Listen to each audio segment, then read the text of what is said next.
Hello, my name is Ardon Doctor. I am a computer engineering major from Allendale, South Carolina. I will be introducing Mistral, which is the team I was a part of for the fall 2024, spring 2025 capstone semesters. Today, I would like to start this presentation with an interesting scenario. So let's say you are a young college student who just came in from a long day of studying for finals, and now you're hungry, but you want to cook, but you don't know what's in your cabinet and you're under the impression that you don't have the ingredients that you need to make the meal that you want. So, like any college student would, you decide to go buy something. Of course, it feels good when you buy it, but you don't realize that you're spending money that you don't have to. See, this is where the meal book come in. To be particular, it allows you to keep track of your food storage and allows you to add meals that you desire. So that way you could have the ingredients that you need to cook those desired meals when you go food shopping. So the best way to use this app would be get an item, you look on your phone and you log it each time. You go get apple. Okay, I got one apple. You get an orange. I got two oranges now. This allows you to maintain constant surveillance on your inventory to things clear and allows you to be time efficient and money efficient because the fact that the meal book allows you to access your inventory, your food inventory from the comfort of anywhere. So you can be in your bed, you don't have to go to your cabinet manually. You just look on your phone and like, okay, oh, so I have apples. Oh, I have oranges. Okay, I can make a fruit salad. So that basically allows you to create meals when you want and use your money effectively because you always have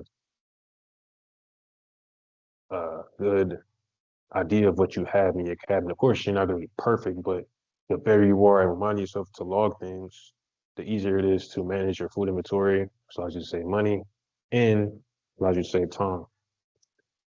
This medium was carried out using the merge stack.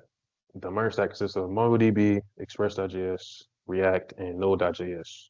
Each portion was used, uh, what played a role in ensuring that the user has a good experience and they can reference the data or reference their ingredients or reference their desired meals as they should be able to, and ensures that the tool is as useful as it can be and is comfortable to utilize.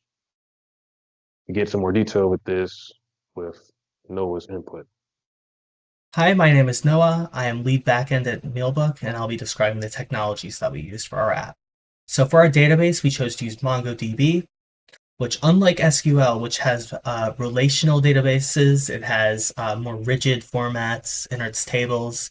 MongoDB just has direct JSON documents that we could store and convert to our JavaScript code when necessary, which was really streamlined, really effective for making our app work.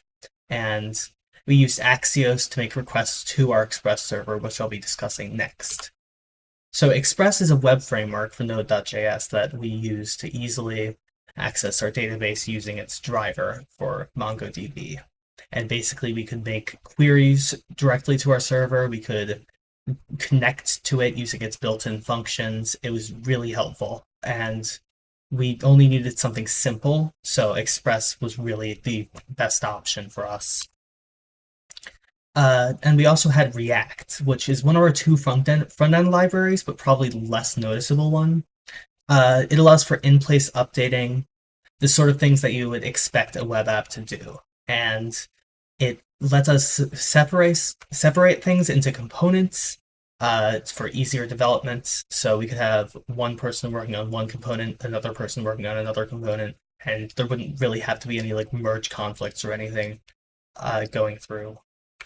So Node.js is our other front end library, and it allowed for client server interactions necessary for app to run, and it lets scripts load on our server rather than the host machine, which is really good for security. And this could be considered the core of our project because most of our other libraries require a Node.js, and its server functions were really essential to getting our routes to work. But some things didn't work well. So we didn't really feel like we used React to its fullest potential. In this demo, there will still be some live reloading rather than updating, and that's something that we really wanted to avoid. But we did use some in-place updating, but not as much as we would have liked to. And finding out the right scope for our project was very difficult, because before the Release Candidate 1 release, we really didn't have much interactivity at all. We had some of the code in, but we didn't have many features, and we decided we had to sit down and discuss what would work in the future. So we made a new document of requirements that we used going forward, and that allowed us to actually create a functional web app by Release Candidate 1. And hosting it was also difficult. It was really hard to find a good server that would actually support all the libraries we used, but eventually I did, and we still had issues with client-server interactions because they're not a huge part of the curriculum, and we have like the computer networking class, but that's about it. I really think that we should have more because it made this class a bit harder because of it. And now I'll hand it over to the demo, so thank you for listening. Hi, my name is Chi, and I'm the front-end developer, and I will be demoing how to create an account on our web app. So let's say I want to look for a recipe, but it's hard to find a recipe that I like because I have to go through so many different websites and cookbooks, and then I have to remember where they all were. So I will go to Mealbook, and I will create an account. I'll enter my name, and then last name, and a unique username, and come up with a password, and then submit.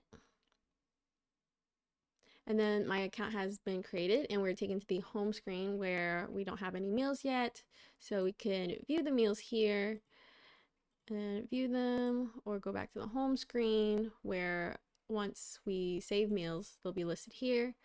View ingredients, we don't have any ingredients yet, and then yeah, view meals, and then once we're done we can log out.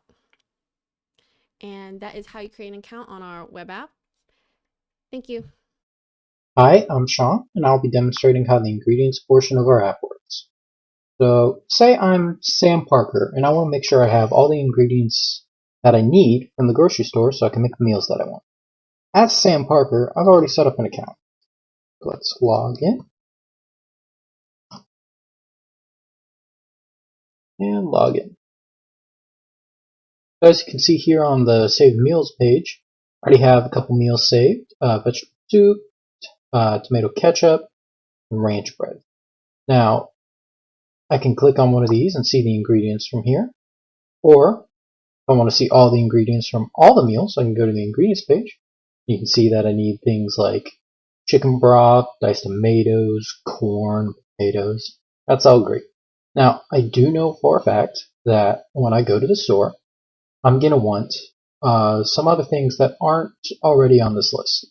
So, first off, I'm going to go to the meals and add the next meal that I know I'm going to want to get but isn't on my list.